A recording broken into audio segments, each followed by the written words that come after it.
What's up? Welcome to a new episode of Movie Schmovie. This is episode number 486. My name is Steve. I'm one of the co-hosts of the show, and as always, I'm joined by Ron. A zoob on your mark. A zoob on your mark. You got it Don't- in there. You worked it. Yeah. Don't clip that and play it backwards. Yeah. Whatever you do, It's funny hearing all of the people pronounce it different ways. right? That was interesting. Oh, you mean the demon's name or whatever? Yeah. All of the backwards versions. Everybody kind of trying to pronounce it. Right. Uh, You're talking about the required viewing pick this week. We'll get to that in a second. What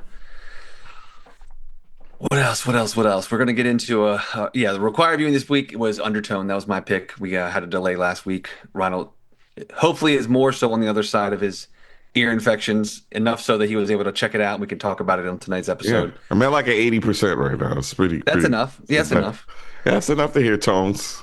Right, Undertones. exactly. Right. The over and the unders. You can go. Yeah, definitely.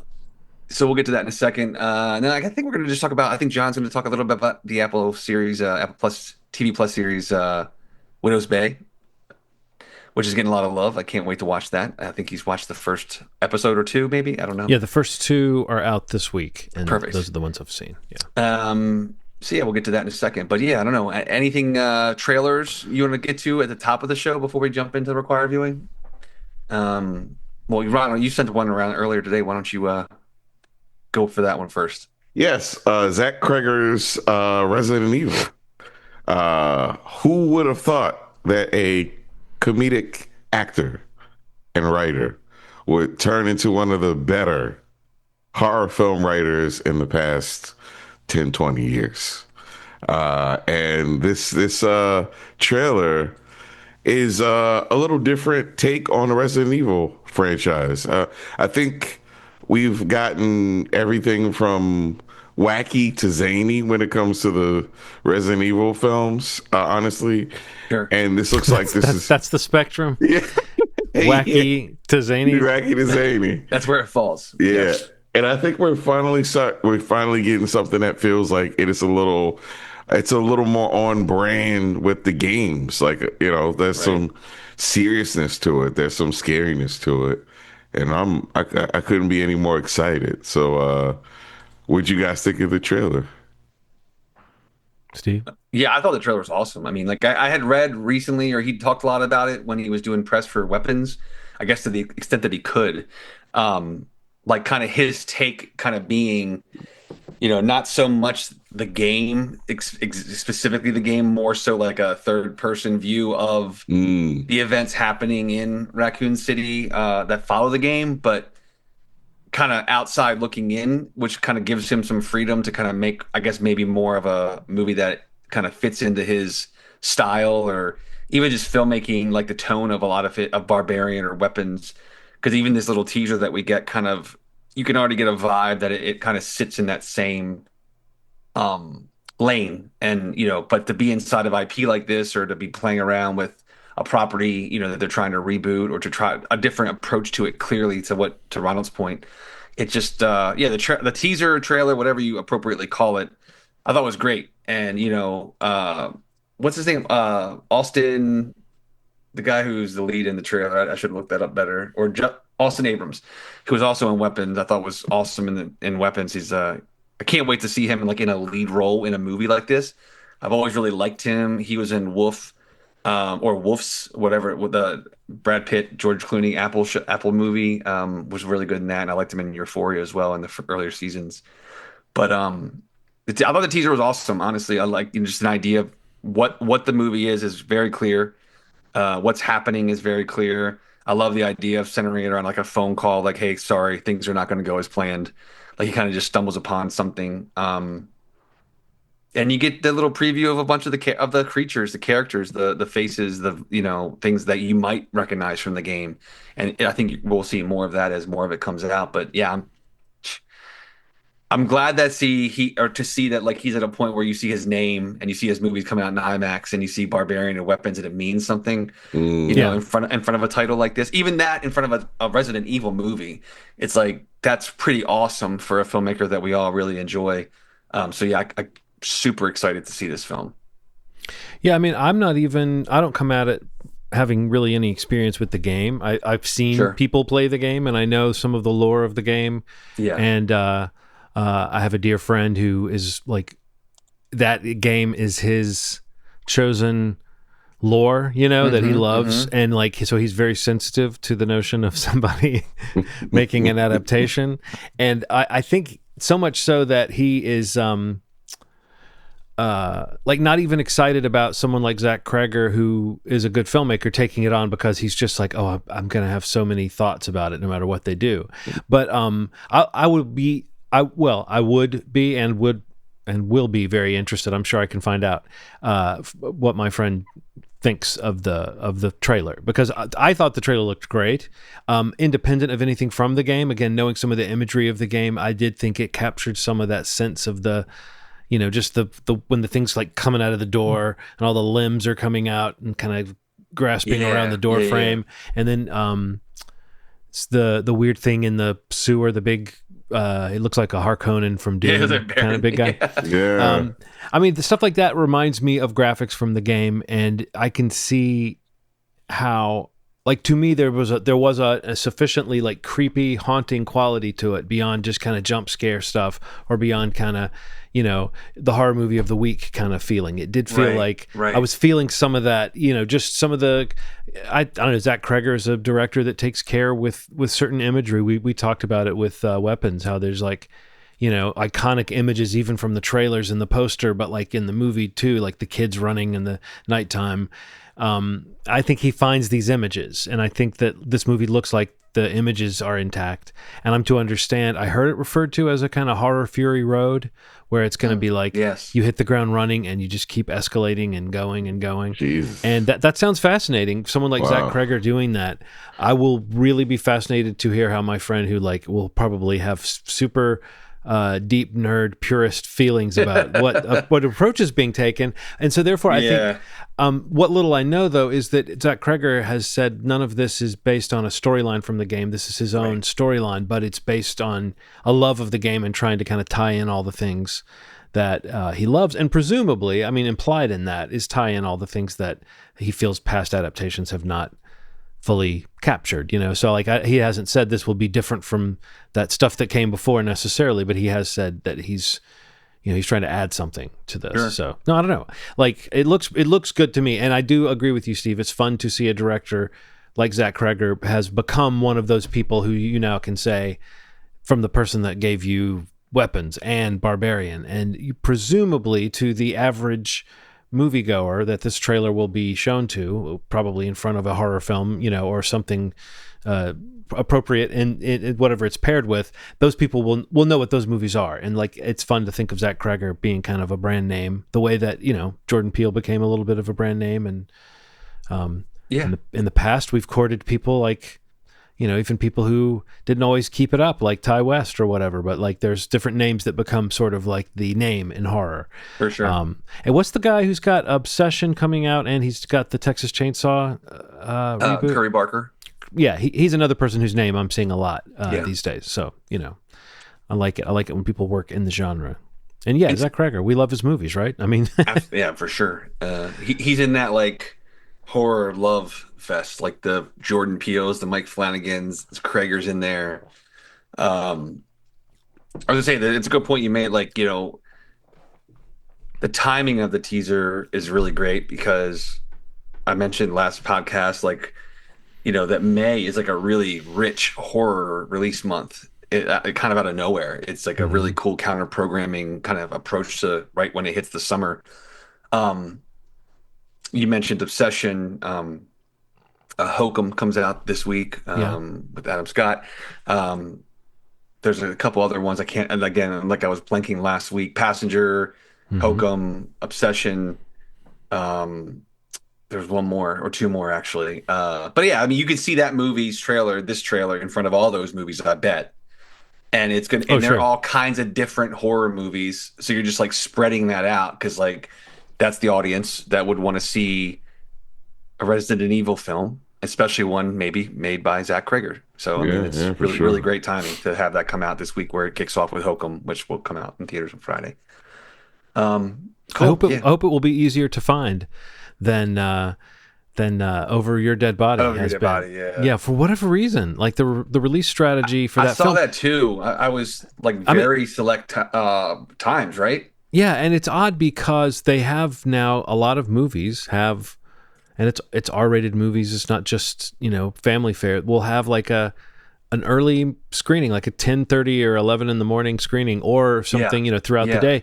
And then this movie, which it seems odd to me that it is tucked away at odd times, like even over the weekend. A friend of mine, Sean Jones, who I think you must know as well, Steve, I do. Yeah. had posted about like it only had screenings at like 4 and 7 over the weekend. And the reason it seems strange is because this movie seems like the kind of movie that would get a lot of interest because the cast is recognizable. Yeah. It seems like it's pitched correctly. We talk about these mid-budget movies that don't get made that much anymore, but this feels like a calculated risk that could have paid off. Even Yeah. like the deep cast in this, like Timothy Olyphant and people like that. People Juliette like Lewis. these actors. Yeah, like- Juliette Lewis. These are all kind For of sure. it might be an odd sell, but I think a black comedy, or apparently a very violent and dark movie that's very funny, sounds like an easy sell to get like butts and seats on even walk-ins, even people just going to see like, well, what is this? Like even Jason Segel, like the people associate him with Shrinking. They associate him with what was the show? How I Met Your Mother. Mm-hmm. Was that it? So yeah, I mean, I don't know. It seems odd that this movie was hard to find, and that this week, when I was hoping to see it before we recorded, just because I wanted to be able to talk about it, and it was like even with a little bit of flexibility in my schedule, it was impossible for me to find a showing. But there were showings, like Cinemark had it.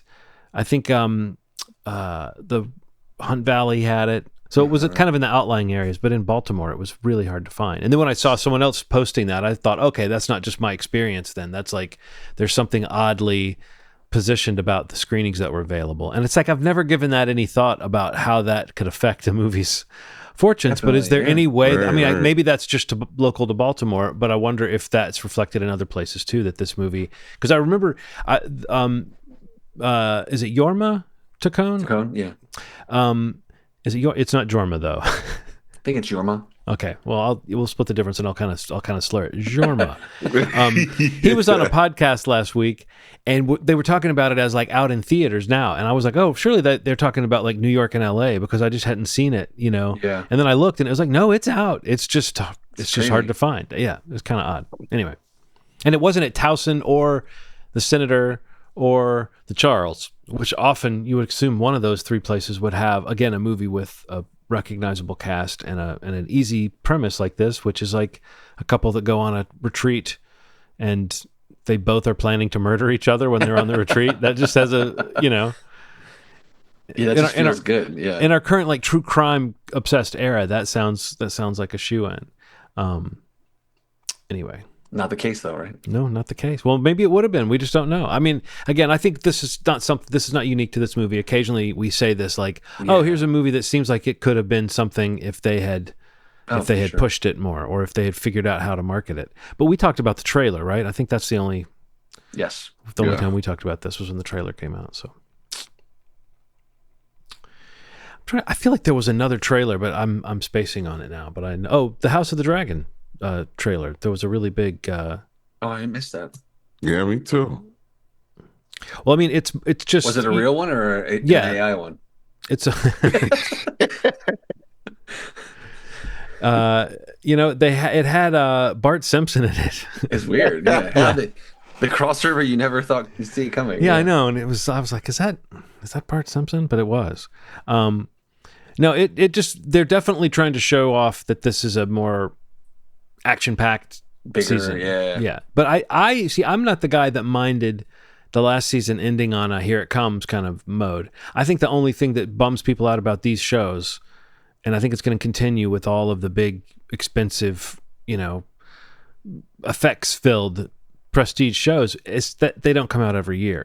Yeah, it's just a reality six of it. time. Yeah, And so like when that season ended and we knew 2 years at best is when we'd be seeing it picked up, that's what makes ending a season like that frustrating. If you could like come back same time next year the way that shows used to, even shows with shorter seasons, I think people are willing to feel that, oh, every spring I get a new season of this. But if it's just like, we'll be back again someday, you know, like shows like Severance that have a lot of goodwill towards them, I feel like in between they kind of have to fade from memory because there's just such a big gap. so true. Like Vince Gilligan has warned that like Pluribus season 2 is, you know, is taking a long time as well. So we hang in there for these shows, but at its best, television, there's something annual about it that we all really like as viewers. And we say that with like the also the real fact that there's so much to watch that we can't watch enough of Yeah. it. You know what I Right. mean? Like, but these tent poles, these big series, yeah, for sure. To your point, like, yeah, I just watching this teaser right now for that one. It's awesome. But I mean, like, there's so. But I mean, I feel like that gives space for to maybe watch some of those other things that Yeah. we didn't get to. But then something comes out of nowhere and it's like, oh shit, this is the show now. And then everybody's watching it. Now I got to watch that. And Right. I fell behind already. So I don't know. It Well, House of the Dragon is a fun thing too, though, because they did just have Night of the Seven Kingdoms, which for Yeah. whatever reason feels like a million years ago now. That was not that long ago. What is that, like 3 months ago, 2 months ago? Right. That's that's to Were your we ever point, so though. young? Yeah, Yeah. right. It feels crazy that feels so long ago, and in the scope of like, oh, House of the Dragon 2 years, like that feels like a lifetime. Yeah. Or between season 1 and 2 felt like a lifetime, even so. And that's why I feel like some people were not happy with, the kind of what they saw in season 2. But I agree with you. I had no issue with that. But I am excited to see what they go for, and especially knowing it'll be in the beginning of season 3. Yeah. It'd be really cool to see kind of that right out of the gate would be like a cool, exciting thing for them. That's a good thing too. Like to leverage that into a great start to another season is pretty cool.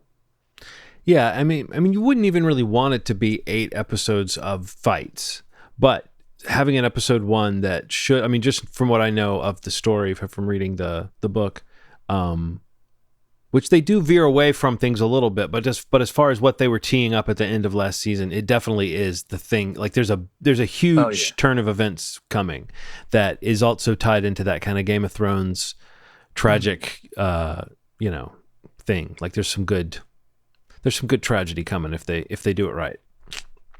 Yeah. And it's fun to have such a different tone from Night of the Seven Kingdoms too. So, one day people will shut up about the last few episodes of Game of Thrones being bad. They won't. That shit's annoying, man. It's like, come on. Like, we didn't love them, but that doesn't retroactively poison all the other episodes. I just heard somebody at work go on a rant about it. I'm like, man, it doesn't poison the other episodes. You remember all the fun you had, the wonder, the red wedding. You remember all of that? So the last season just goes back and kicks you in the balls every time you're enjoying it back in those previous times. It's just Yeah, like if you get old and ugly before you die, do you want people to be like your whole life was trash? yeah. Boy, did I hate the season 6 of Ronald. It's like, what the fuck does that mean? The thing about Ronald though is once he jumped the shark, it's like he kept jumping the shark, and that became the norm. And so I felt like I got back into the group with him. Boy, did I hate the season 6 of John. What the fuck? Got all crazy in the end. I do sometimes think like my life needs better writers, or like I'm now in the season where I'm dealing with this shit. It's like, oh, I see what my plot line is this season. It's this sucks. Like if your situation changes at work, suddenly you're like, oh, now I'm interacting with this person every day. Well, this is like a whole new season with like a new character. Oh, they got me off on a different plot line this season. We got this guy on my job that like it's like he's never heard of technology, but he's really high up. Mm-hmm. So what are you going to do to the servers? You're going to migrate them. Why would you do that? It's because the servers are dying. Why would you migrate them? Why would you say what? Why do they pay you? What Yeah. is? It's crazy. He's never heard of anything. It's like it's he. You know that they're saying like I wasn't born yesterday. Yeah. He was born yesterday. He He might literally. have been. Was he AI? I think so, man. It feels like if he feels like AI, he has a poor reaction to every piece of information that he hears. It's hysterical. It's like, man, this guy's never heard anything before. Sorry. No, you're good.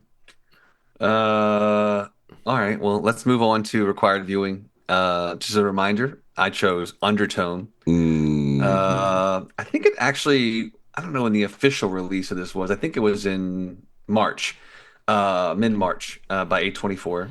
Gang Gang. Checking. gang, gang. I was surprised you hadn't talked about this earlier with your membership, Ronald, but So what happened was the week what that I was happened what was happened was the week that I was supposed to see it. It I was just like didn't, is the it answer. no. Sometimes the windows to see the movies are smaller for some Yeah. reason, Yeah. and it might be because Undertone maybe had a smaller run, like a shorter run than the other movies. So it was like if you don't see it in these 2 days, it's going to be gone. I was like, what the hell? Yeah. So didn't get a chance to see it. It did find its way to PVOD fairly quickly, but I will Mm, say that this movie was a massive hit. A budget of $500,000, it made over 21 million, which is an amazing return for A24 Amazing. and Yeah. an incredible performance for a little indie horror film And from definitely one of Canada. those things where, like, if you look at proportionally, like Hmm. how much times its budget it made. Like, I know that It's that's crazy. not the only multiplier they look at, but that's a huge one. That's like, Yeah, no, you're right. It comes down to, yeah, 40 times its budget plus, it's like that's insane as an investment. And they did a pretty good marketing campaign for it for a smaller film, and definitely had a great opening weekend, and even beyond it did pretty good, like with its hold. Like, yeah, again, like I didn't get to it in theaters, didn't get to see it until it came home for PVOD, which I think we'll talk about it a little bit. It was kind of cool to be able to watch it at home, especially with like a nice sound system and everything. But yeah, this is what's the one-liner here again for those who didn't watch it with us? The host of a popular paranormal podcast becomes haunted by terrifying recordings mysteriously sent her way.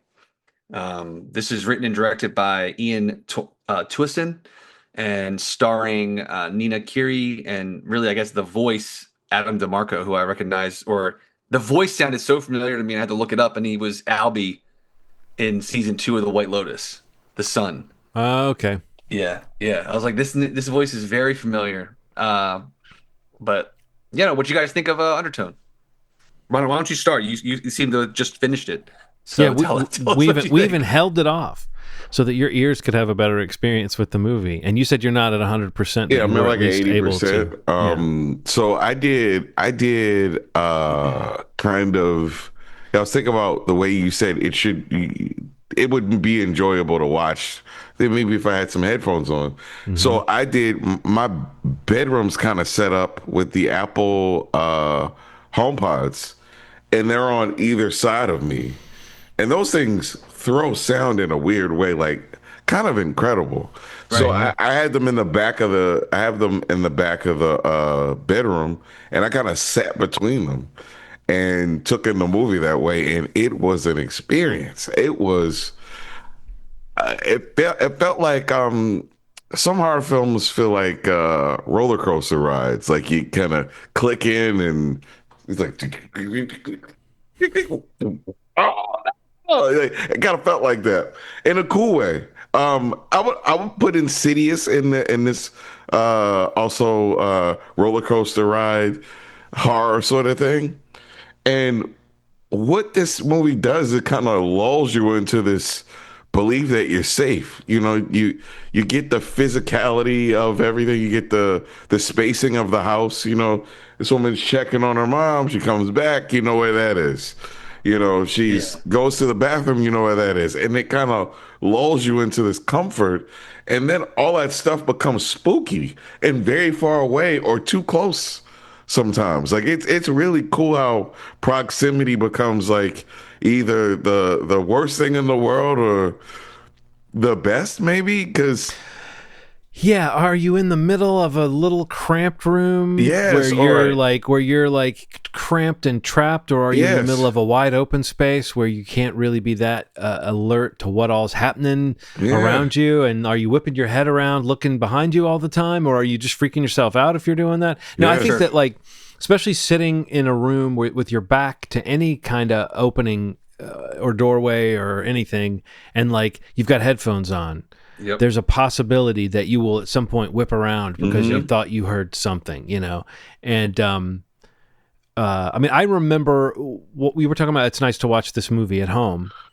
There was something about the experience that felt okay. I think seeing this movie in the theater would have been part of an interesting experience too, though, to see it with like everything all around you and really loud like that. Right, But wearing right. it on headphones was immersive enough. And visually, I mean, if we're going to categorize this movie, it's definitely a slow burn that you have to like. I mean, that 500,000, that's a great return on investment. But it's not like you watch this movie going, "Oh my God, how did they shoot this for 500,000?" Like it feels very calibrated to be Yeah. a slow burn. It's not as demanding of an experience as other like deep slow burns like Skinamarink or something like that, Yeah. that are like truly going to like, I mean, I would say under the best of circumstances, try your patience and test your understanding of what a movie is. Like this feels more coherent than something like that, or a lot more happens in it maybe, and there's a human face on screen that you can relate to. But it is, you know, it does the same. It has to answer that same question that a lot of these movies have to answer, which is just, okay, if you're showing only like what's happening on a computer screen and like a person sitting at a desk, pretty much, what are you interspersing that with? And you yeah, mentioned it, Ronald. You do get, in this one, it's the geography of the house, the relationship with the mother. It's still very claustrophobic, but you do start to feel that haunted feeling of like sitting there with a doomed person, but you don't quite understand how and why, yeah, as though she's trapped in this thing from the very beginning, you know, even before it takes hold. Like we're kind of witnessing it taking hold and coming into her life, but it also seems at the beginning like her life has already been infected with this tragedy that we find out about later. And the only thing that I was fuzzy about was, I mean, as far as my understanding of what happens in the movie, is the timeline of the mother's death. Like, the way it's unclear when that occurs, because she talks about it as though it's already happened she at some died. point. That was so weird. Yeah, But then at the end, it seems like there is a possession. There's like I like the way the movie juggles this idea of, you sort of think that it's her story yeah, of being possessed by this demon, but it might in fact be, yeah, you know, her mother who's possessed by the demon. I think that is it's so dark and bleak and sad, that like the fact that the movie was kind of almost like, oh, this is my first horror film in a lot of ways. Like it used a lot of things that we've seen before, but I thought it was effective because of how small of a scope that it used on it. And the things that were sort of like tropes that we've seen a million times, like creepy kids music or creepy kids voices singing like nursery rhymes and stuff like that. Yeah. Like that stuff we've seen so much that it was hard for that to seem fresh. And there were moments where it's like, okay, my patience is being tested by what this movie's given me on a plot level. But every time they would play another one of those recordings and I would get kind of deeper in, I would feel those atmospheric effects that we're talking about, where it's like a movie like Paranormal Activity or something, where you might say, oh, I get it. I get what they're doing. But you still get that point where you're engrossed and you're like leaning in and you're looking closely at the screen and you're watching for some kind of difference. I remember the way I felt watching that movie in my basement. Similar. I was sitting in my computer. I think I had headphones on, watching it with like my back to the wide open basement. And, you know, Paranormal Activity is not a movie I go back to that much or I think about that much. But that night, it creeped the hell out of me watching it on my computer in a room where every time something would happen, I would kind of tense up and have to look around. And this movie created some of that same some of that same atmospheric effect on me. So Yeah. I don't know. I think calling it a roller coaster ride, Ronald, is a really good way to look at it, because you don't expect a roller coaster ride to be like the most original story or the best story. Yeah. You just expect it to kind of work on you and work on your nerves even. Di- And I do think this movie works on one's nerves. This is kind of crazy because, okay, a couple years ago, 2017, there's this game that came out called Hellblade. It's a binaural experience. It's about a woman that loses her husband, and you put headphones on, and she's going insane. And it's basically you have to reckon with this woman's battle with her sanity. Things are in front of her that aren't really in front of her. She's experiencing things physically that aren't really happening. It is a Mhm. hard experience. It is like about grief, and I couldn't finish it. It was too hard for me. But I thought about this movie as soon as I watched it. It's almost as if they may have experienced that game and said, like, how can I make a different, completely different experience in a horror film? The kind of auditory battle that you have for your sanity when you start to slip.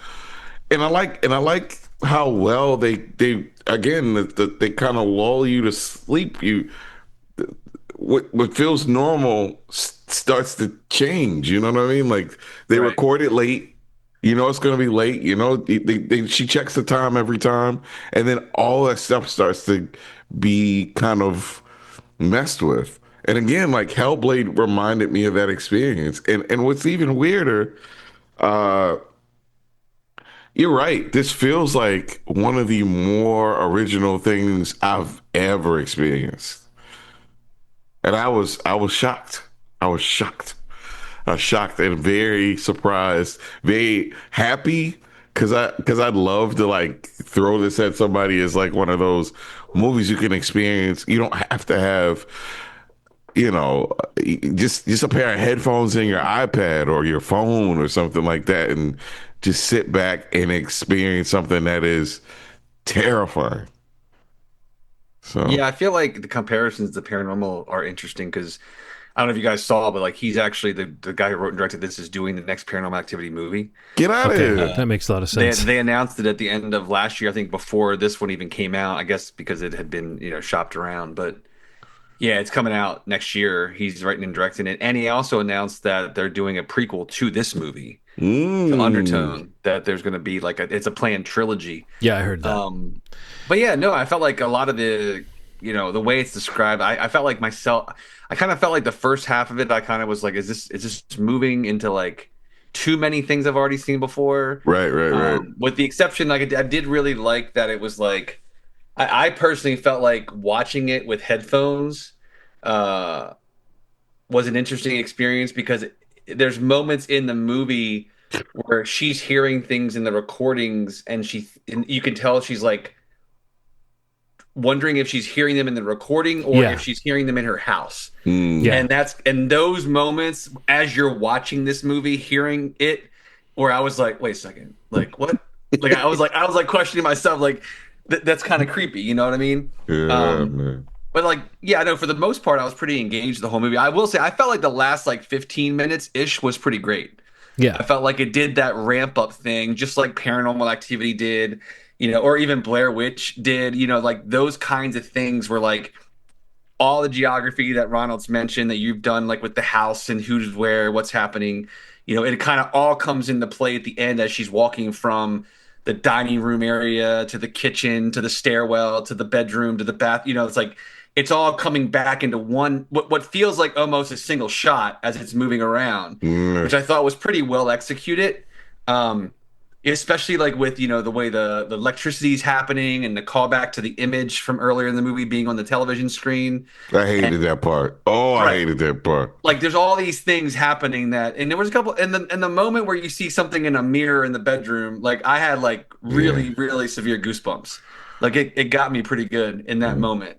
yeah. Especially as it's walking like you can see the perspective of the mirror Yes. image getting closer to her and then she turns around. I was like, that was pretty fucking cool. Like that setup was great. And to your point, John, like in terms of any amount of confusion or uncertainty, like I was watching it feeling that her mother died. like that she was dead already. Yeah, that's And what I'm that saying. it was basically like, and her admitting it, like her having felt responsibility for not caring for her more, was more of like that was like her doing it, quote unquote. Like I killed my mother was more of like I could have done more to make her, you know, more comfortable or to be with her and things like that I just didn't want to do. Or I could have prayed for her, which is what she seems Prayed to for feel her, yes. guilty about, or That's prayed with very her, even, sure, sure, like, yeah. Those explicit things that she's talking about because of the religious elements of the movie. But I mean, there's a couple moments early in the movie where it's setting up the fact that like she's like basically dying, like almost dead. Like the right. score that one like healthcare worker was giving was like it's gonna be any moment now. Like, Yeah.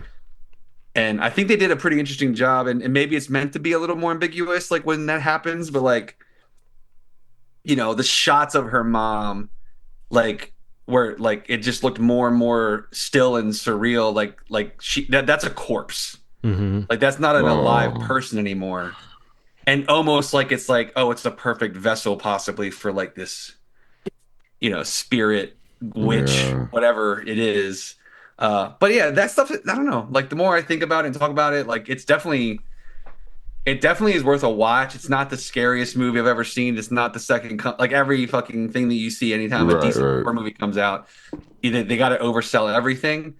But I think there's some pretty cool original things in here. I do like, when the call comes in that he lives in her town, that Yeah. there's something like local about this, and they can't get the street out of him before the phone breaks up. And it's like that stuff always like, okay, that makes me more interested in this plot, in that like it actually is around her, or it's happened around her, and it's just finding her because, she's pregnant and Well, even the person calling in, I mean, going from the as you're saying, going from the calls, the recordings they're listening to of this yeah. couple going through this, which is like the creepy concept of their podcast. Which, by the way, this podcast in the show, I mean, in the movie, I do think if we should do like a podcast list of like a checklist of do they get it right or not when they're doing a thing. This one was funny. This felt like a real show, maybe. I could see this being a real show, but the one thing that didn't make it seem like a real show was that like they never seemed to really begin or end an episode. He would just say, "All right, we'll talk next week." Like, and made me think, oh, is he recording the outros after they get off? Because they would end at a point that didn't feel like an ending. Anyway, it's just that, but otherwise they were getting certain details right. Like the sitting there on the, the way we did it that way for a while, where we just would be on the phone with each other and recording our separate ends.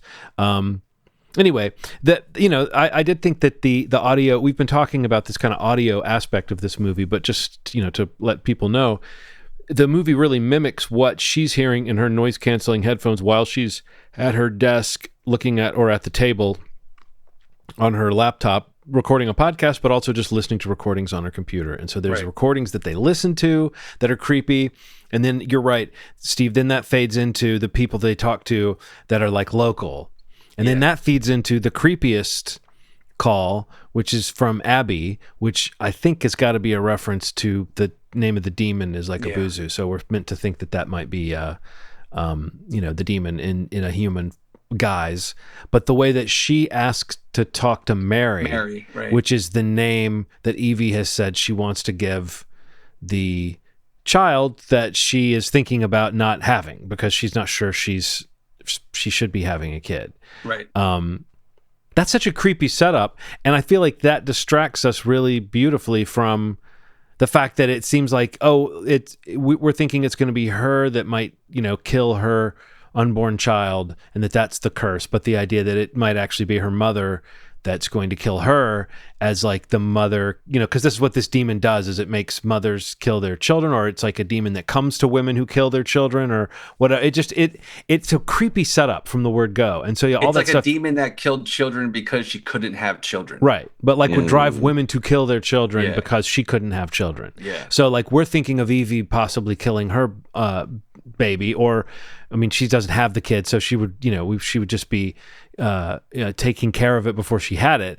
But that fact that guilt may be weighing on her, there's this implication of her mom being a more devout religious person, and she's falling short of that, and in terms of what her mother might think. All this stuff is tied into that general creepy feeling that I think permeates the movie. And you're right, even though I agree with everything that's been said in terms of the critique of it, that it's spotty in turn. Like the first half is kind of slow to ramp up, and it is like it's like an original thing that's cobbled together from things that might be familiar to you. I can imagine being like a young person who hasn't seen as many classic horror films, seeing this though, and getting a nice cross section of all these things that have been proven to work in other movies, like the creepy recordings. Definitely. But that transition from, I'm listening to something and I'm kind of getting into it, to, this actually might be a little closer to home than I thought, to, now it's directly involving me. The fact that they could do all of that through just audio and just voices on recordings or voices on a phone, that was really cool. And I think I'm still a person, like, growing up in the era of landlines, the idea of a voice on a phone, a voice speaking to you from somewhere that you don't know, there's still something about that even though it's so common, I still find that it can be made incredibly creepy if that person who's on the other end of a line says just that thing that makes you go, why did they say that to me? Like, the classic example is the person who says, like, well, I don't know if you need to sit down or whatever, or so you must like that blue shirt or whatever, like, but in this case, just the name Mary is the thing that makes you feel like, okay, this is like getting weirdly close to something that is connected to me, and it's undeniable, but I can't explain it. And I think that feeling of her being kind of trapped in a cursed situation is an effective sense of dread is the phrase I'm looking for there. It's just like the movie had a really palpable sense of dread to it. It's wild, man. Definitely a cool little flick for sure. Yeah, weirdly watchable, despite the fact that what we just said is true, that it's more of an experience than a movie, and a lot of these things are going to be familiar to you if you're a studied horror movie fan. But the way they're put together, and particularly that way that gets you involved and gets you like taking your headphones off for a second and looking around, like, I don't know. I think that's one of the things that great horror movies, that, I'm not saying this is a great horror movie, but that's one of the great things about horror movies, is that they can get you in, like, they can attack you on a sensory level that is not about the story or the plot. Sure. John, your pick. You're up next.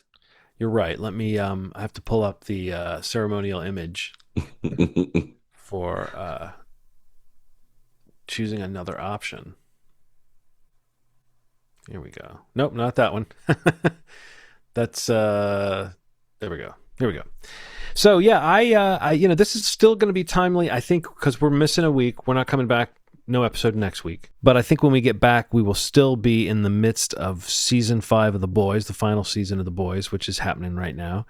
And there's a movie that I have not seen, but I've heard from many trusted sources, nothing but good things about this movie. And it's interesting that I might have just mentioned a sense of dread in a horror film, because Dread, the Carl Urban film from 2012, is the movie that I have chosen to watch. Cool. I've heard this is a good one. I like Carl Urban a lot, and I think that there's something about this type of role, seeing him in this, it will be a nice counterpoint to his performance as Billy Butcher on The Boys, which this last week he just had a really nice moment. If you're watching that show in episode 5 of season 5, there was the first heartwarming Butcher moment we've had in a while, I think. And I think it's nice to remind us that even though he seems like in some ways he's destined to be as much of a threat at the end of this story as any villain in the story, I think it's nice to be reminded that we like him too. And this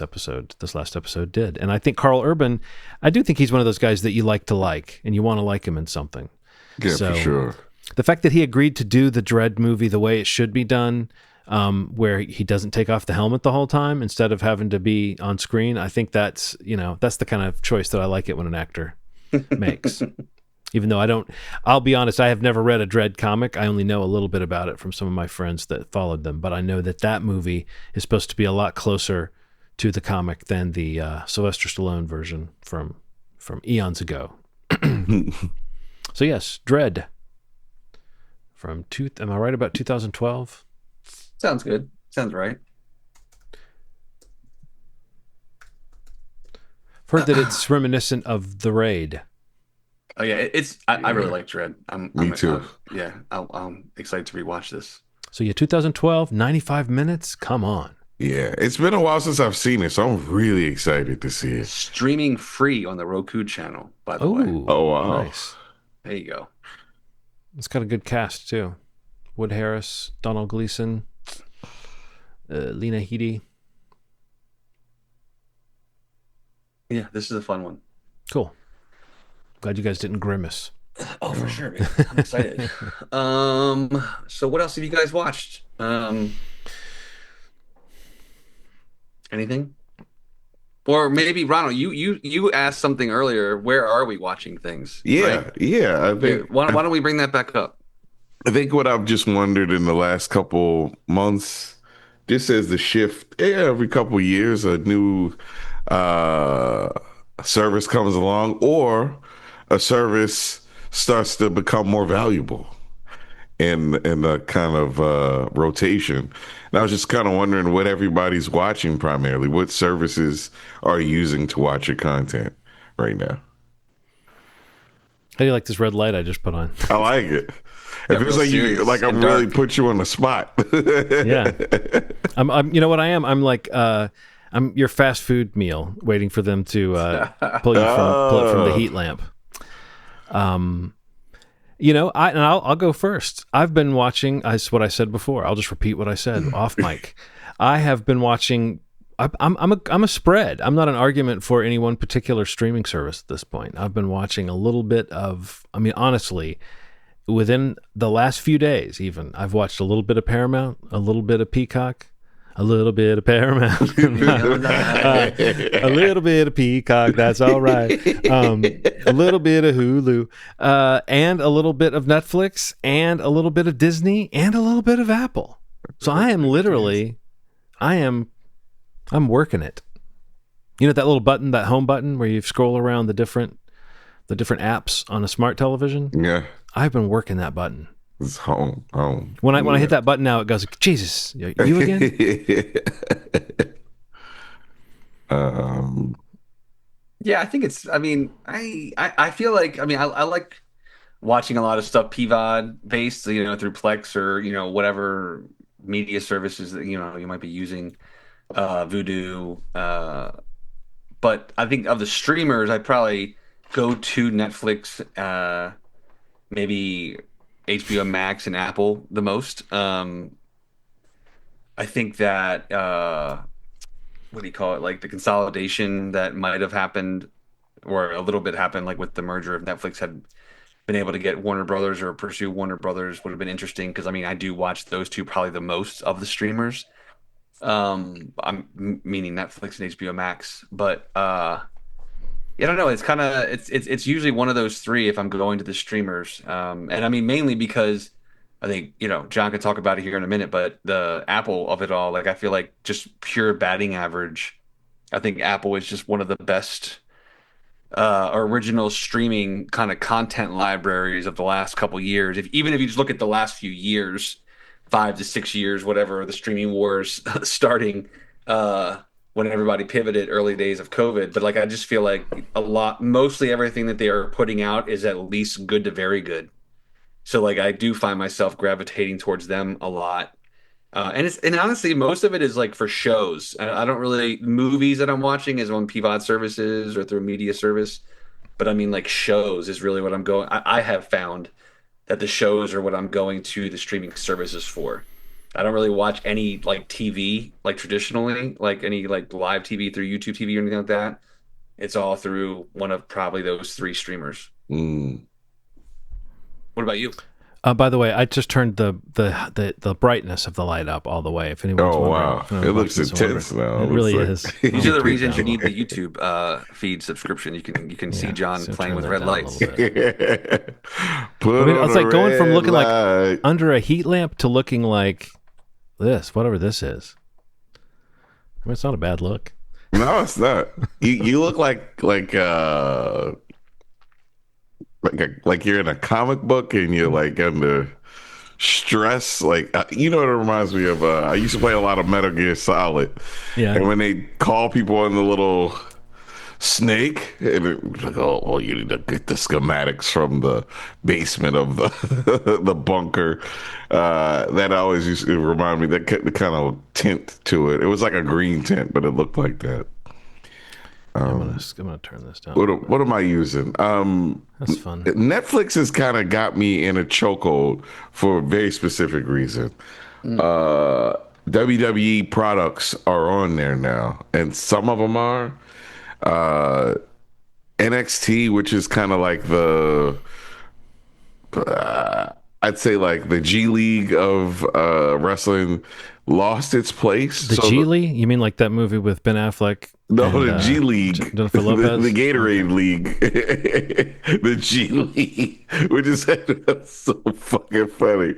G League. Oh god, I haven't heard that name in so long. It was like a punchline name for a little while. Yes, G League, because it was so bad, right? It was like supposed to be Ishtar. so It was one bad. of those movies that people used the name as a punchline, Um, and because it had some cringy, like that dialogue. I feel like there was some dialogue between the two of them that people thought was cringy even at the Gobble time. gobble. Yeah, gobble gobble. Gobble gobble. what? Yeah, go look it up. Yeah, look Ronald. it up. Go find the Oh clip. god.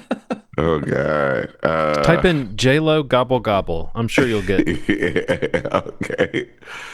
But yeah, so Netflix Put on a list. because of WWE, I've been watching it a lot. HBO Max because they also have wrestling on there and they have live sports and they just have a great catalog. Yeah. So I'd say those two, and then Apple, of course. So I have a rotation of three, I'd say. I thought that I'd be watching more stuff, but the limited Taylor Sheridan, the Taylor Sheridan series only lasted for 6 episodes. The one, the Madison with Oh, right. Michelle Pfeiffer. yeah, Michelle Pfeiffer. I really enjoyed that show. I know that people are kind of like cold on it because it didn't have any real direct connection to any of the Sheridan verse stuff, but I thought it was a cool mini series about loss, how you process loss, and Michelle Pfeiffer was so fucking great at it. I realized I want to see her more, and then she's in the Apple TV show, right? Yeah. So You're talking about the one with Elle Fanning, yeah, and Nick Offerman. Nick Offerman is a wrestler. Margot's got money problems. Or Yeah, something. so I keep hearing that that's a fun one, and isn't Nicole Kidman's in it too? I keep hearing She it's a is. Funyun. Ah, Isn't that weird? They So should. I like it's a that. delicious snack. It's a Funyun. It's a delicious snack that wrecks your breath like nothing else in the universe. They should say, "Oh, Margot's got money problems. A Funyun of a time." John Walker, movie Schmovie. It's basically just a Funyun. That's all. What I would actually say. It's a Funyun. It's a Let Funyun. people just figure a single Funyun. Or I'll let people figure it out. I like a little mystery. oh, it was like, what the hell? And then that's the same blurb I put on. Like I say that about everything so that I can be quoted.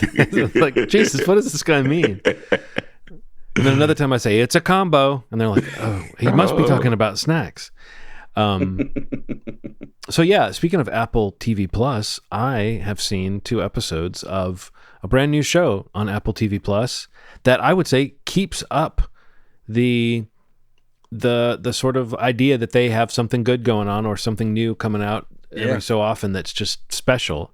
And Widow's Bay is a new series that at least the 2 episodes I watched were directed by Hiro Murai, who you may Mm. know. I mean, I always think of him from Atlanta. I'm sure he's Oh worked on wow. other things, but like to me, when I was wondering, oh my God, who's directing these amazing episodes? When I started watching Oof. Atlanta, Hiru Murai was the name that I kept seeing directing those Sure. shows, and of course, I think several other people went on to direct great episodes of Atlanta. But early on, he may have been kind of the style-defining person of that show, who really I think lends a kind of artfulness and just a sense of like I don't know. It feels like a fresh take. It feels like the rhythms of it, the pacing of it. I think that he's got a cool handle on just where to put the camera and how to stage a camera move to make something feel sort of cinematic and epic, even with maybe a simple scenario.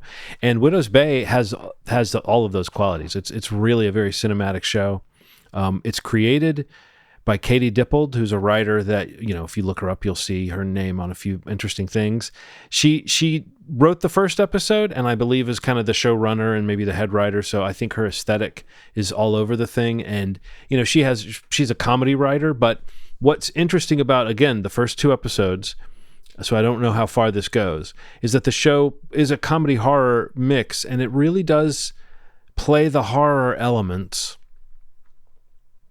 I won't say 100% straight, because there haven't been that many like in your face horror elements yet, but the ones that have been there have been treated as a thing that really could startle you, or really could be creepy, or you might even say scary. And as the show rolls along, I'm a little unsure at this point if it's going to be almost like a weekly show that has a slightly different story that's a piece of a larger story, but it's essentially like an episode by episode thing, or if it's an ongoing storyline. From the first two episodes, there's enough of a jump between the first and the second episode that it almost feels like we might be getting something that is like, okay, this episode deals with this haunted place, and this episode deals with this thing, and this, like it might jump Yeah. around a little bit, but it Mm. might be all part of one scheme. I'm not clear on that yet.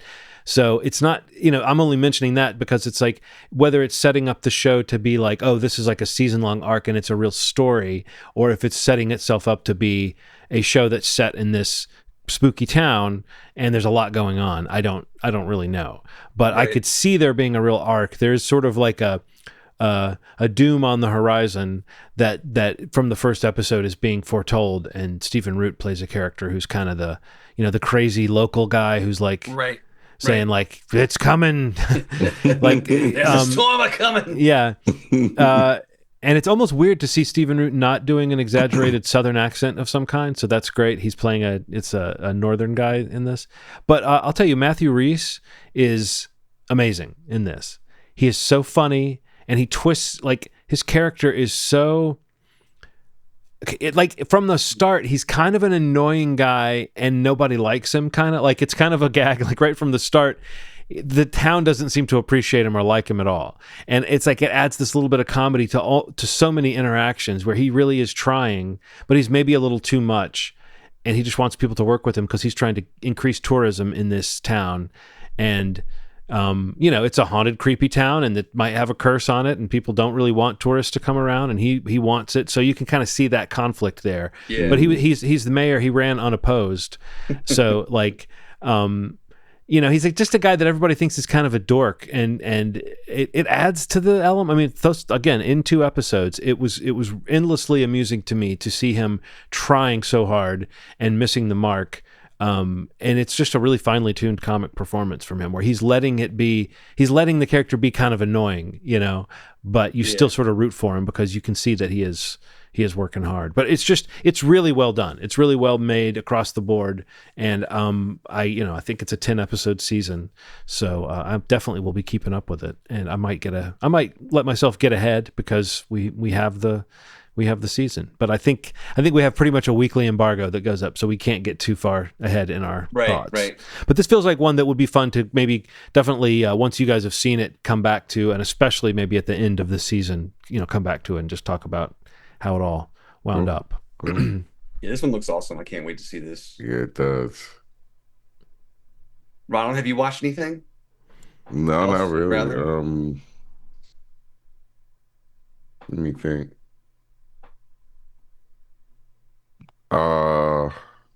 From. Hmm. I started the new season of From. Are you guys into From? I Not watched the yet, but it first looks season. like something I should watch. I mean, What it the looks fuck are looks you good. guys doing? I watched the This first is this kind season. of look. This is your kind of show. Both of Yeah, you. It yeah, is. It is gotten so. Season one. While I love it, I respect it. It gets so crazy. It is. It's lost. It's essentially lost with some horror elements to it. Like it is right.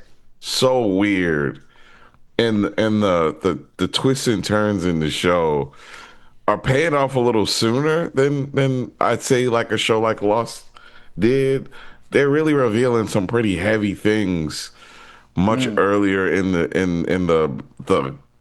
the mythology of the season. I mean, of the whole show, and it's unraveling to be pretty interesting. Like I'm there. I'm in it. Um, I don't know how the fuck we get out of this place, but it is a very cool show. So yeah, From is something I've been watching. I want to watch The Boys. I want to start on The Boys this weekend, and I want to start on Invincible. I keep hearing about Thrag. Everybody keeps fucking talking about Thrag and showing him dap people up and walk down the street with chains on. I don't know what this is referencing, but I can't wait to meet this. One of my favorite, who I would assume will be one of my favorite Viltrumites. Uh, yeah, I don't know. I mean, I got to get caught up on the boys. I've watched a couple episodes this season, but I plan on catching up. I'm up to Yeah, date, I think, on Invincible. I love the show. I was gonna say, I was gonna mention, I watched the Stranger Things Tales from '85. the whole thing. Yeah, with my kids. My daughter was like super into wanting to be into Stranger Things. We're kind of like Okay, stepping through the real show with her, Yeah. the original show with her. how'd you like the animated stuff? Like, how did it? She loved it. My son watched it too. Like they're super into it. Like they're Oh ready to watch wow, the other stuff, but like we gotta kind of step through it because of certain things in certain, seasons. yeah, yeah, But this show is perfect for them though, because like it's definitely geared more towards kids. Like go for that demo a little more, which makes sense because you can backfill that demo into the show, the yeah, proper show. right, People that have right, kids who haven't watched it yet, Hmm. which drives the library of Netflix. So this is all very logical for them from a business very perspective. smart. Yeah, So very smart, super smart. Especially because they've already announced the second season that's coming out in October, which is to our point earlier with holy like some of the shit. shows taking years, even a show like Invincible, which has kind of gotten more into a yearly role now. But like for this show to have 10 episodes that they've already announced after this one being out for a week, the second season comes out in October, which is, I mean, that's amazing.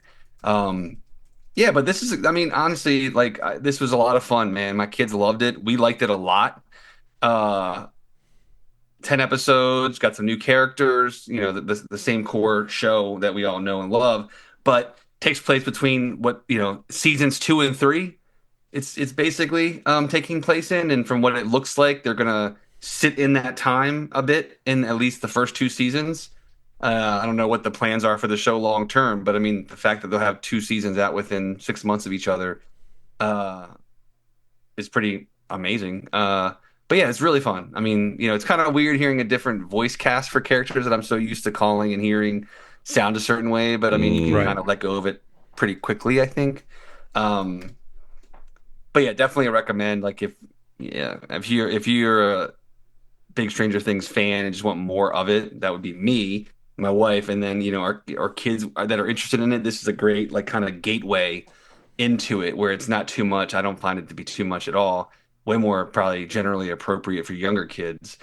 And all to say, it's just like literally this is the thing that gets a Stranger Things Happy Meal. Like next week, McDonald's is putting out a Stranger Things Happy Meal. My kids are going bonkers wanting to get it because it's like for all the run that Stranger Things had, it's like it's a little too mature or not really, I guess, prime for a McDonald's Happy Meal. But I saw an ad the other day that that's the next Happy Meal that comes out next week, which is oh kind well. of so. Of course, yeah, they're gonna have all the figures for that. So I'll be eating a Oh lot of man. McDonald's over the next couple weeks. So I'm Uh, expecting some. Zuri loves Happy Meals, so I'm gonna dude. pretty cool little toys, man. Take a look at them. It's pretty wild. Oh wow. But yeah, the show's a lot of fun. I definitely would recommend checking it out. I mean, people are gonna, I'm sure, have their issues and pick it apart for stupid reasons, but I mean, it's a 20 some minute episode animated show. Steve, it's Stranger Things. There's not Yeah. going to be any toxic fan response to anything associated with it. There won't be anything. Not no way. Especially Not not from people that possible. don't seem to understand the true nature of the thing, and to appreciate it for what it is. Yeah, I mean, it looked to me like something that honestly I could see if I had if Henry was younger, I could see us having gobbled this up, gobble Yeah, gobble. exactly. Totally. It'd be totally like it'd be like Geely all over again. We would have gobbled this up. No, but I think that it's whatever. It's Stranger Things. It's like Game of Thrones or anything right now. They're going to try to find some kind of brand extension, some way to kind of keep it going. You can think it's cynical and not get involved in it, or you can dip in, and I bet they're, as with all these things, they're trying to make it good. Like whether it succeeds or not, it sounds like it cleared your bar. So yeah, it's like, in that sense, as a concept, it's a sort of shoe-in concept. It's almost too on the nose to be like, oh, this is set between seasons 2 and 3. Remember when everyone was the most excited about the show? Right. Yeah.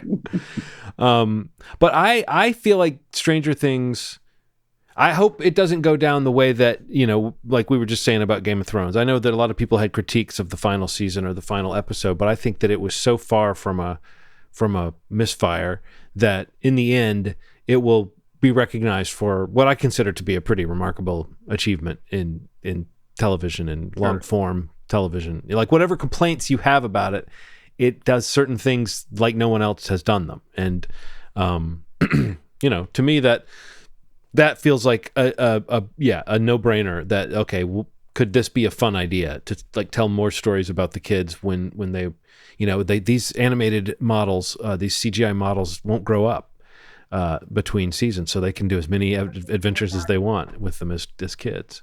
Yep. And you won't have to hear any lame jokes about how they're 30 years old. I want to just mention one more show that I have watched because it's pretty good. I'm 2 episodes in. I think 4 have come out. It is a show created by a guy named John Glatzer, or Jonathan Glatzer. Which is it? Jonathan Glatzer, who was a writer and producer on such shows as Better Call Saul and Bad Sisters and Succession. And this is a show called The Audacity. Oh, I've heard about this. And it is super fun. I mean, it is like, it's got little shades of Succession, shades of like Silicon Valley, shades of something else it was making me think of too. But it's about sort of like tech billionaires. And I mean, if you want to look at a hook, you would say there's this one therapist who is connected by these various important, tech figures that use this therapist, and then how that can be leveraged when a couple of plot turns and you have the idea of her clients being sources of information for somebody. That's a hooky concept. You could say that's the concept of the show. I think there's more going on than that overall, just because it's a show that's got multiple characters and multiple plot lines, but I'll tell you, man, this Billy Magnuson, we've seen him be great before. He is so good in this. He is so funny. He reminds me of like Steve Carell. Like when Steve Carell has got a great piece of material and he is throwing himself into playing a fool. But there's such skill and such like acting talent and like comedic know-how in how much of a fool he's playing. We've seen Billy Magnuson play a couple fools before. He does a great job. This is a different kind. This is a nervous, insecure tech billionaire guy who gets in his own way, and he bounces off of really brilliantly Sarah Goldberg from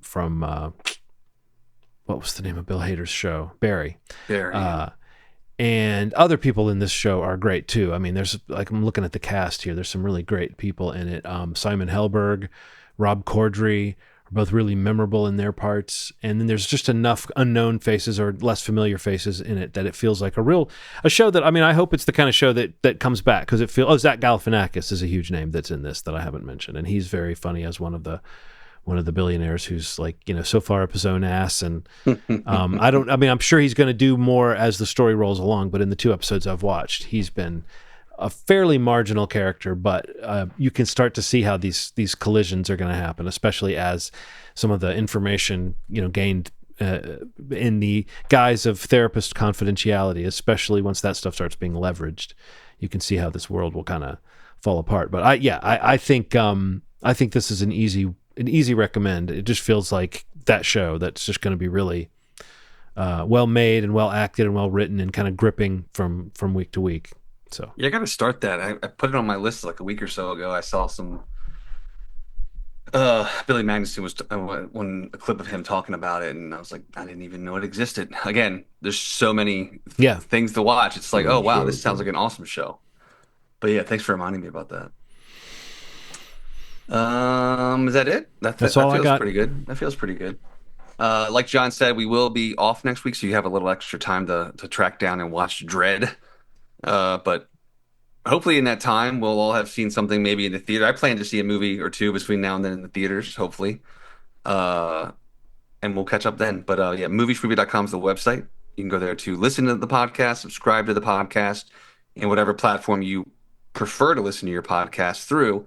Also, you can go to youtube.com/movieshmovie podcast if you want to, again, listen, but you can also watch the podcast there, whether it's the full podcast episode or the little snippets or the home cut, which is the series that Ronald does with Kaleidoscape, reviewing their releases, their digital platform and their releases. I think you've got a couple coming up soon here, Ronald. Is that right?